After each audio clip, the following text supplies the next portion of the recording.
Welcome to Aunty K's, your favorite radical queer indigenous auntie, bringing you tarot every day. Hi folks, welcome to Aunty K's Tarot.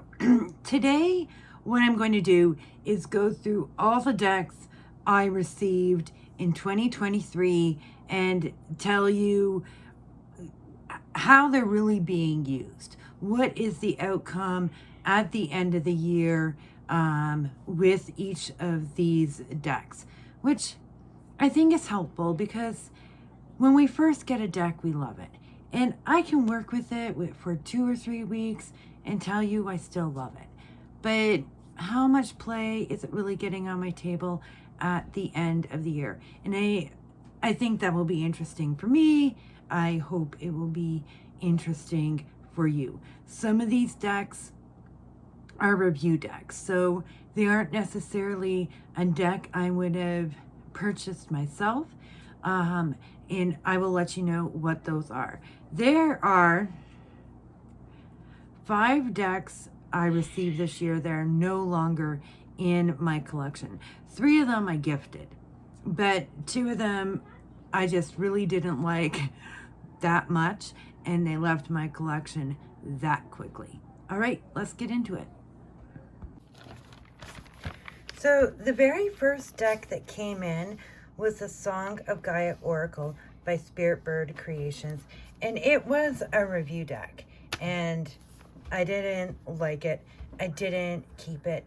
Based on my notes, my reasons for not liking it was new age, spiritual bypassing kind of stuff, and I honestly don't remember the deck that well. My second deck in was also a review deck, and it was the Clarity Tarot by Kate Matthews and Deborah Zakow. And this is a review deck that I loved and I still use. It comes with this really chunky guidebook written by Deborah Zakow, who is a hotline reader, who hired an indigenous artist to create a diverse tarot deck and succeeded. It has yes and no's in it.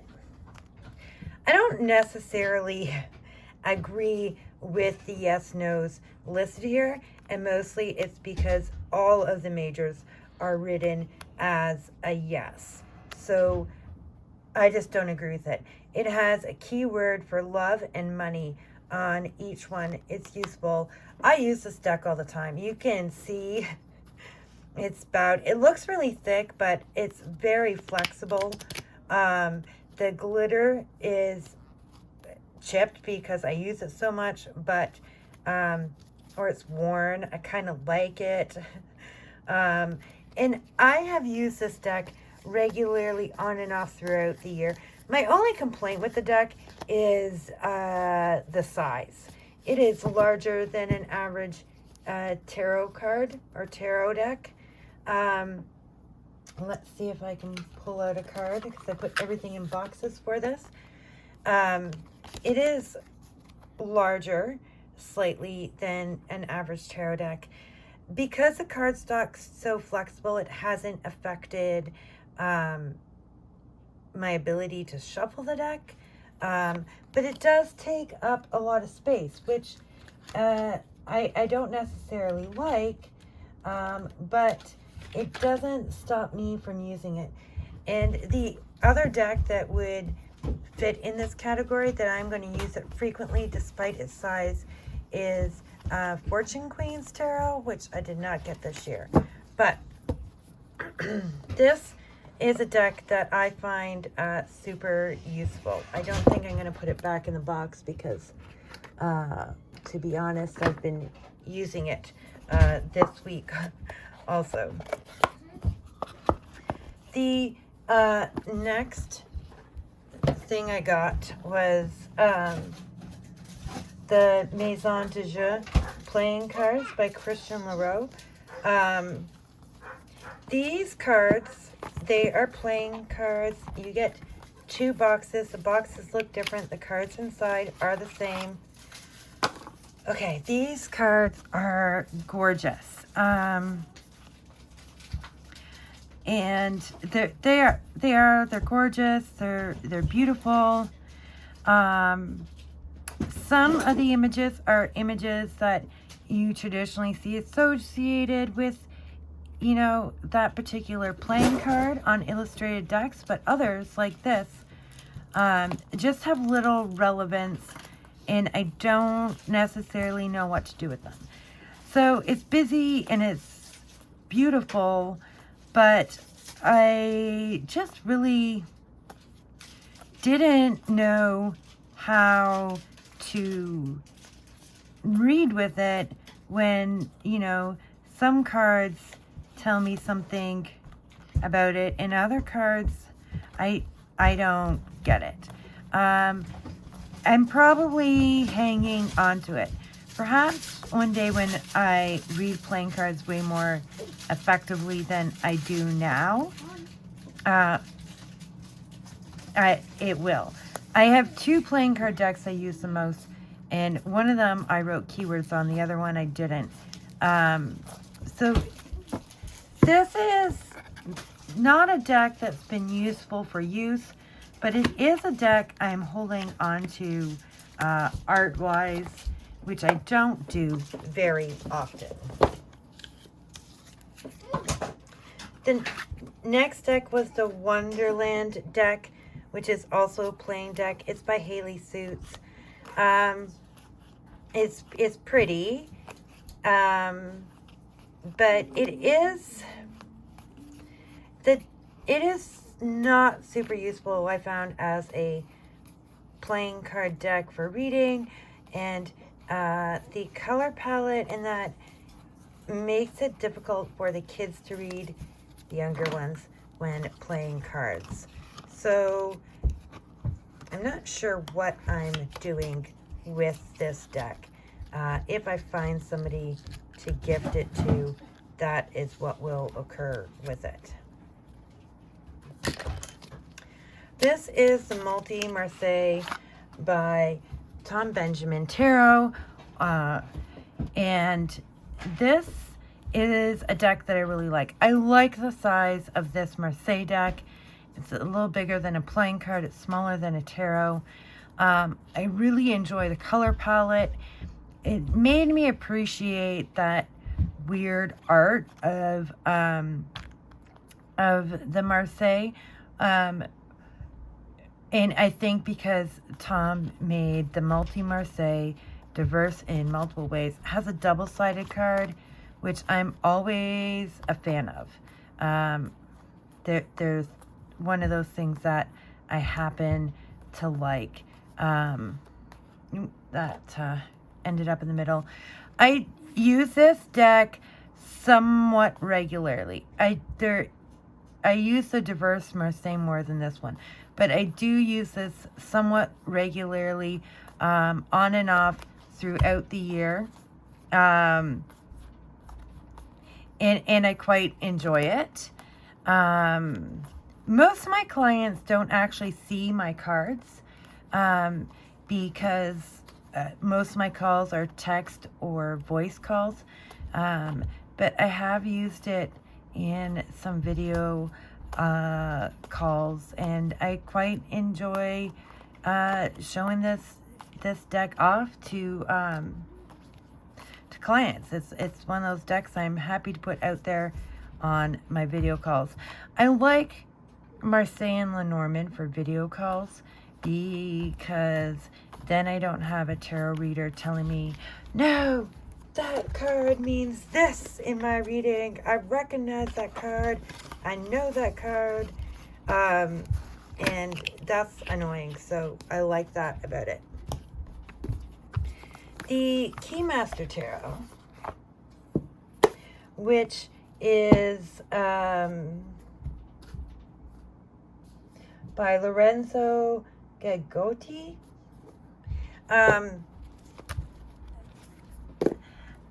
I was super fascinated and impressed with this deck when I got it. It shone for a minute. If you saw my last video, then it got put away, and I did recently pull it out again. It's a nice deck. I like that it combines the Marseille and the playing cards, but realistically, I end up using playing card associations in the pips because that's what stands out. And it's only when the lighting is right that I actually see the Marseille-ish elements drawn in. I say ish because, you know, in the coins and the diamonds and the hearts, the coins and cups are really just more interesting designs than anything else. So this is sort of like a enhanced, I'm putting it on my table. This is like an enhanced playing card deck. I think more than a Marseille deck in the way that I end up using it.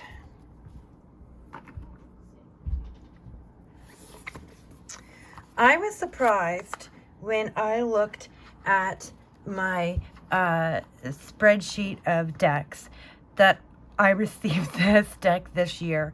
I used it so much it had to be replaced. Part of why it had to be replaced is because occasionally my hands either go limp or they seize, and they seized and like just right bent the whole deck. So this is by M. Witherspoon. It is a Lenormand deck that is made by somebody who lives a couple hours from me, and as a result, this deck looks very much like home. Other than the mountains, we don't really have mountains out here. We have large hills, but we don't have mountains.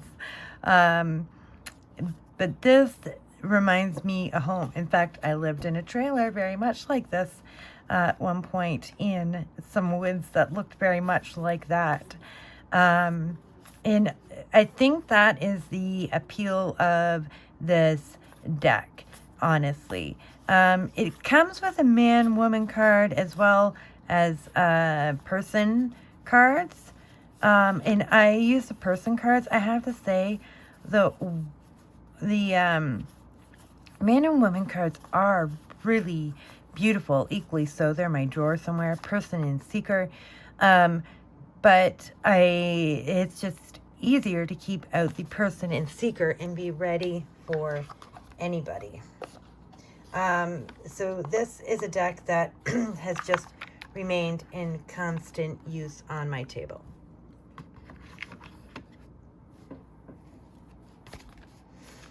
Little Wizards Tarot. So this is by Push Kitty. Everyone in Indie Deck Review got to choose a Push Kitty mini. I edged mine. Oh, I edged the Keymaster also. It didn't come in black. And I like this deck. You know, I enjoyed HP until, you know, we all found out the truth about the author. And so I enjoy fan art. And so I enjoy this deck for that. I do not use this deck on video calls because even though it's fan art, you wouldn't necessarily know it's fan art versus licensed art if you were looking at it, and I wouldn't want to upset a client. Plus, being that it's HP, which was a largely white show, movie series, it is, you know, an all white deck. It has a double-sided card. I do enjoy it being in this size. I use it occasionally. It doesn't make an appearance on my table every month, but every few months. All right, then I reviewed the Club Tarot by Carton of Matte Basis. Sorry about that. So this is a deck that's really well done, but it's just not my style. And yet I haven't really wanted to pass it on. I probably should gift it. I keep telling myself I'm going to use it, because I think it is really well done. But in the end, the color palette is not enough for me, and I don't really end up using it. And that's nothing against this deck. It's a me thing. The people are done in such a way that they're all ambiguous. So that works as a Rider-Waite-Smith clone for me. There's not enough here to see any sort of facial detail or anything like that that would place somebody as anything other than an ambiguous person, really, other than when there is these hairlines. Actually, I'm noticing that now. All the hairlines are pretty, they maybe do it. But I think this is a really well done deck. It's just not really my style. And I think, you know, when it comes to review decks, it is a lot more hit and miss as to whether or not I'm going to really use it. So I got the Squid Cake Marseille by Jess Roller. And I was disappointed with this deck. I was like, oh, it will be cute. I, you know, love the size, pink edging, zombie-like characters. And I think that's how I justified it to myself. But when I was actually looking at the cards in person, they're just white people with pink or blue skin. Like, this is a non-diverse deck. This deck is not diverse. And it's not ambiguous. Like the Club Tarot, I would call ambiguous. This is not ambiguous. I can see that the basis of these cartoon people of pastel colors are white phenotypes. I can tell that very clearly. And, you know, I haven't used it. I used it in the first week or so, trying to like it, and it barely got used even then. So I was unhappy with that deck. The Diverse Marseille by Alyssa.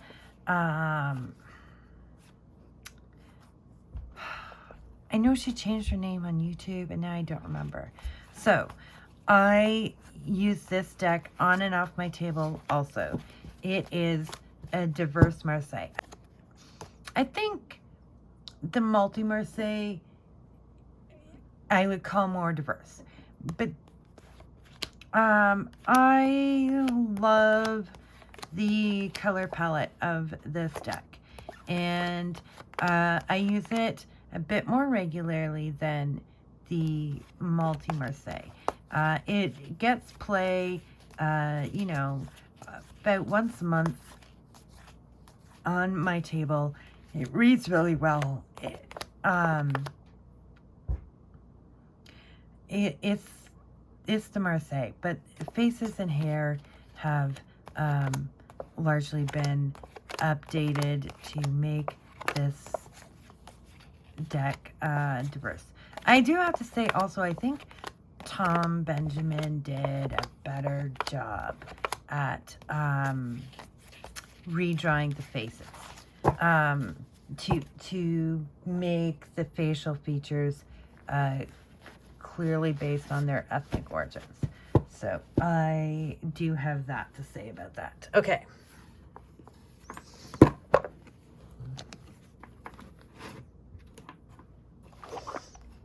Then I got the Four Covens Oracle by Jackie Lovesey. This came with a very detailed guidebook that was of zero use, to be 100% honest. I wrote on this deck trying to make it more usable. It does push itself as an oracle and not a playing card deck. And so, as far as I could figure out, based on what the guidebook said, hats are swords, and wands are hearts. And cauldrons are clubs. And brooms are diamonds. And I think that I got it loving the idea that there was wands and cauldrons and brooms and hats. I'm really disappointed about what they decided each one related to suit-wise. 100% disappointed in that.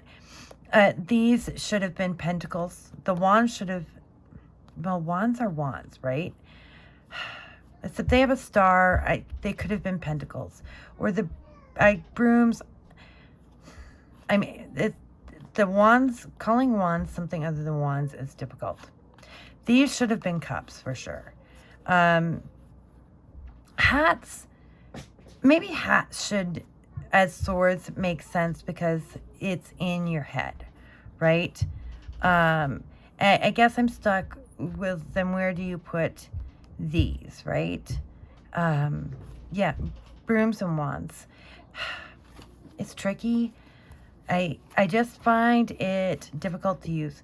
The key words are neutral to positive, which is part of why I put my own keywords on here. I used it a lot in the first month, and every time I think I'm going to use it, I'm like, oh, do I really want to use that on a reading, and then get stuck because I don't find the deck all that clear to use. I was gifted these altar cards. I don't know who they're by. And I use them on my altar.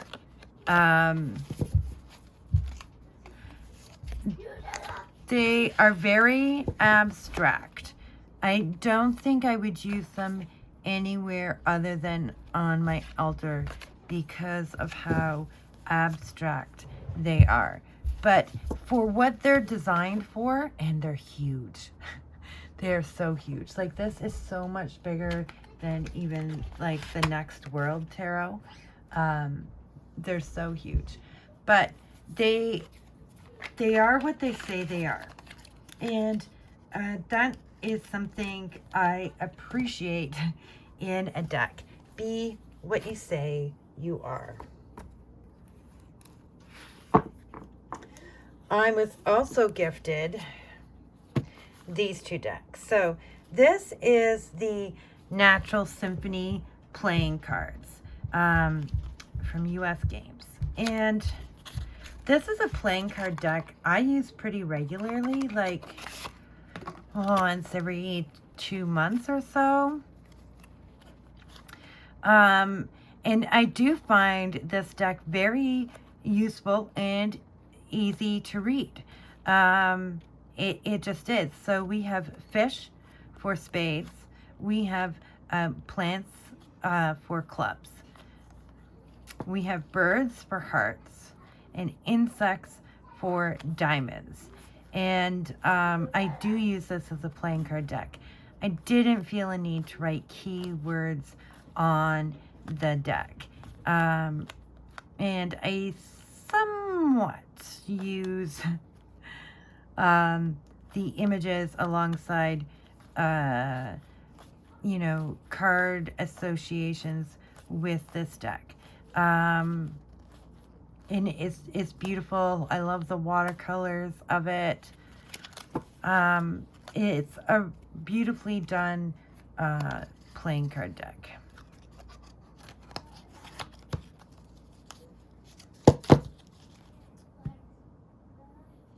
Oh, I missed back here by Squid Cake. I got the illuminated playing cards and I gifted them on. The images I just found difficult to read, which is sometimes the thing. Okay. This is the Crow playing cards by MJ Couliane. It is pretty. I okay, I like busy things. Like, you've seen me love the spectral world. But the foreground and the background sometimes just blend too much together. And that makes it tricky. And I'm not sure after this deck and the illuminated playing cards that I want my playing cards to try and mimic the tarot. I might have used this deck more if they didn't try to place majors inside of the 52 card system. Just, you know, just give us the minors if you're doing a 52 card deck. Don't try and put the majors into the 52 cards, because then we lose like some of the pips. That's how I felt about this deck. I've used it again occasionally. I used it more in the first month that I got it, and probably once or twice since, but I was like, it's just complicated, folks. But yeah, I think trying to put the majors into the 52 card playing card system was part of the problem with the Crow Tarot, because then I really did need to figure out what they were. So then I reviewed the Teddy Tarot and the Smith Tiny version 3. And this was the Teddy Tarot Golden Edition and the Smith Tiny version 3 by Destiny. And I passed on the Smith Tiny to a friend, and I kept the Teddy Tarot. And I do use this deck on and off. It's absolutely adorable. I'll use it a little bit and then, you know, put it away for something more. I think practical may or may not be the right word, but something less cutesy and juvenile. Because I'm not always sure how that fits or works. And I definitely re-pulled it out in like the fall season, because it has like a really fall feel to it in its warm goldenness.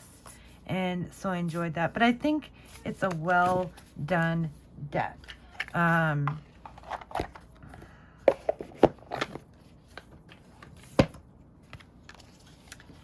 Grandma Baby Apothecary's Black Gold Lenormand. All right, when I first got this deck, I almost gave up on it, to be perfectly honest. Then I went back and I wrote the card numbers, playing card association, and the name on it. Sometimes the names changed. I use the traditional name, and it does have the playing card association on it, but it's not always easy to figure out because they are scattered over the card. I love that the secret card is a mirror, and that the person or desire card is like a prayer card. Even though I'm not religious, I was able to get behind this. It's very people-y, and I like it. I adore this moon card. So after I got over it being really different and not sure how I was going to feel interpreting some of the cards or getting to know them, recognizing them, I started using it more regularly. But I am picky which clients I use this deck for. On the hotlines, about half of my clients are white. I will almost never use this for a white client.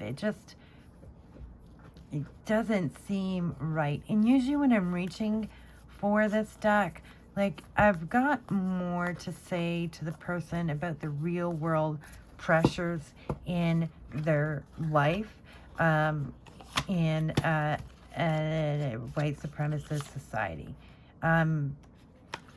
So that is Grandma Baby's Black and Gold Lenormand. It stays on my table, even though I don't necessarily use it as much as the other decks that stay on my table. And I got some cards for my birthday. I got this deck, which was disappointing. I dislike the backs. It's like, I don't know, like very sell yourself. I don't like that.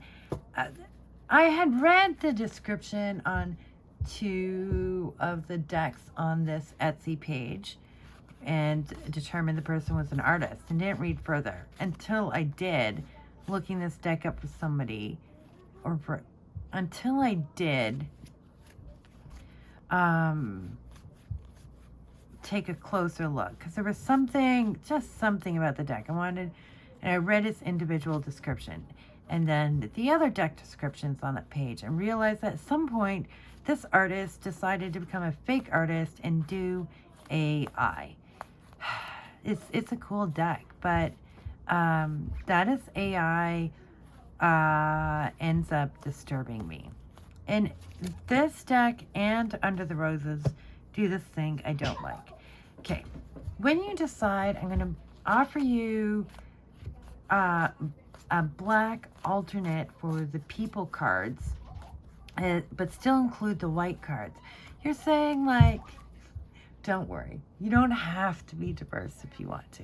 And I feel that way too, you know, when somebody makes like a lover's card in a tarot deck that is, you know, 2S LGBTQ aware, and then they're like, don't worry, I'll give you a head card too. To me, it's inauthentic in its diversity when you do that, and it's something that just white people do. Straight white people do, and I don't like that. This deck is pretty, and I have it does the same thing. I chose out the brown people cards. I have used it fairly frequently. It's, you know, there's no alternate for this though. I don't think I'm a fan of that card. It's for the whip, to be honest. Anyway, it is a pretty deck. It is an easy reader. People do show up in this deck, but they are all white, with the exception of having brown alternate man, woman, and child cards. It's an easy reader, so I use it, and then I get annoyed with it for those very reasons and put it back.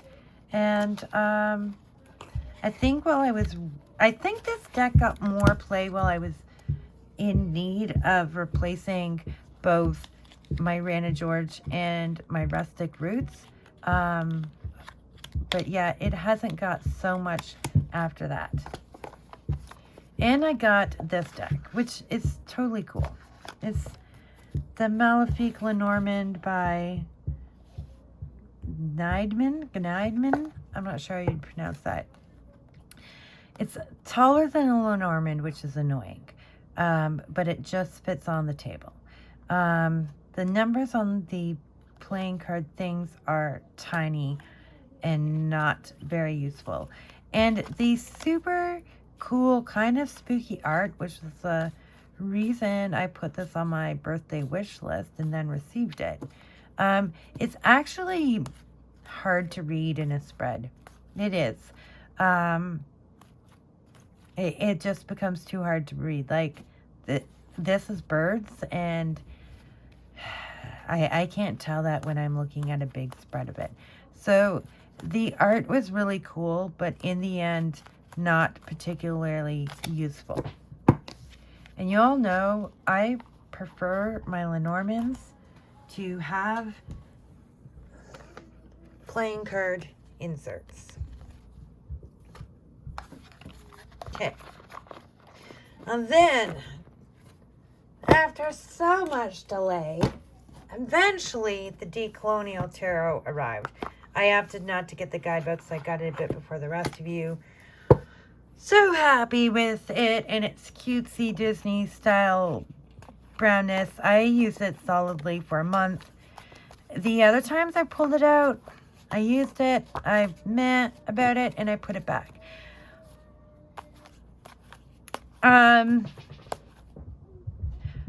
So part of the issue with this deck for me is the art delays. I understood. The shipping delays, I'm sorry, I did not. I've done 2 Kickstarters. One I mailed out myself. It sounds to me like, it felt to me like the time and energy they put into shipping was like minimal. I'm going to put an hour or 2 a day into it, sort of thing. It took way too long. I'm not okay with it. But also, it is not a decolonial deck. It's not decolonial. Simply being brown does not make you decolonial.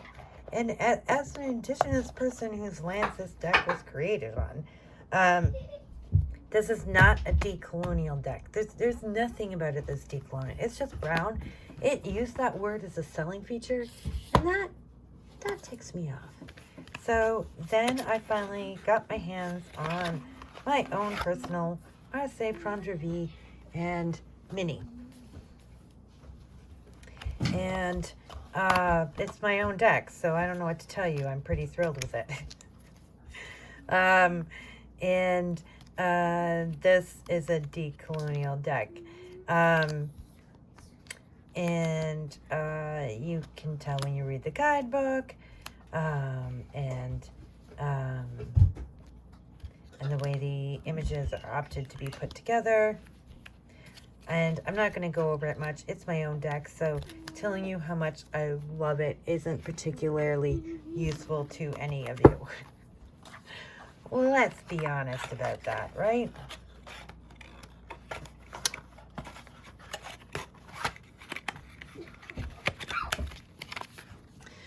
And that stays on the table. All right. So then I got the Lilac Lenormand, and so kindly got also sent the Precious Possums because I'd been raving about it, but you know, my budget. So these decks get regular play on my table. Precious Possums, to be honest, a wee bit more. And that's just about preferences. This one doesn't have playing card associations or numbers. This one's did. I do prefer to have that on my cards. The cardstock on the Lilac Lenormand is gorgeous. It's gorgeous. I loves it. I love the creativity with which this deck is done. Both these decks are done. I love the Cardinals. This Sunflower, I adore. There are alternate possum cards as your people card. And this deck has like multiple player cards. Player 1, player 2, player 3, and player 4. And I have a spot where I keep extra people cards. And if I decide to use them. And so I have the player 3 and player 4 at the back of one of my card holders, so I can opt to grab it. But yeah, this is one of the possum people cards that I went with. There were a few alternates for me to choose from. I love that the ship is an alien ship. These decks are adorable. I also have pink sugar and black salt, although I passed black salt on to one of my kids who reads cards, but you know, I can grab it sometimes if they're home and I want to. And then my Brown Witch Lenny arrived. Not sure where I put the box. Again, I won't go over this too much because it's my own deck, so of course I love it and adore it. And it has just stayed on my table, as have my Marseille Prendre V's since I got them. And I am using this deck equally as much as my Rana George and my Rustic Roots.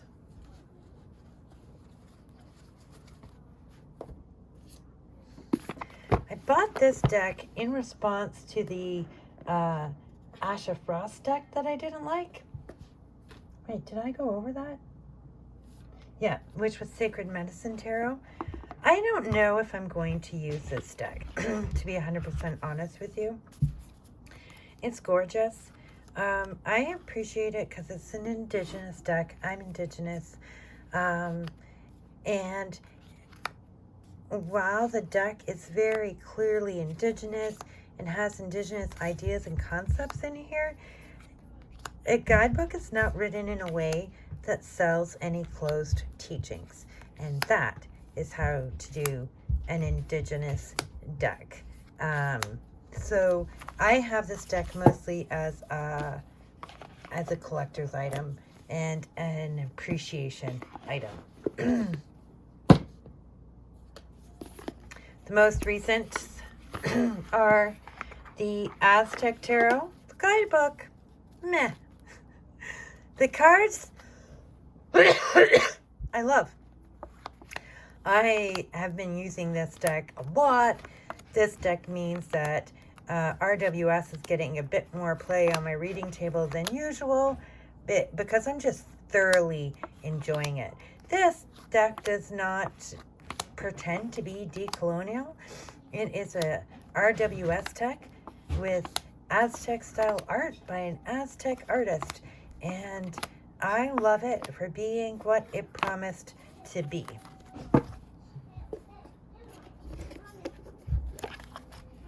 So it's getting a lot of play. I'm using it like a couple times a day on my reading table with my clients. And to be clear, I do an average of about 10 clients a day. Then I got Food Fortunes, which I don't believe is made as a real tarot deck, but that's how I'm using it, and it's bringing me a lot of joy, and it's pretty new. So we'll see, like, if, you know, I'm still using it regularly several months from now. These two decks are new. It does feel awkward to say, like, oh yeah, like, get these decks, they're awesome, but this deck is awesome for me. I'm not going to say everybody run out and use this as a tarot deck, because you have to be really imaginative to use it as a tarot deck, but I'm into it. And but the Aztec Tarot, I think I feel okay saying, like, yeah, this is a well done deck, even though I've not had it all that long. This is a well done deck. If you read RWS, you can read this deck. So as long as you like the art, it's a win.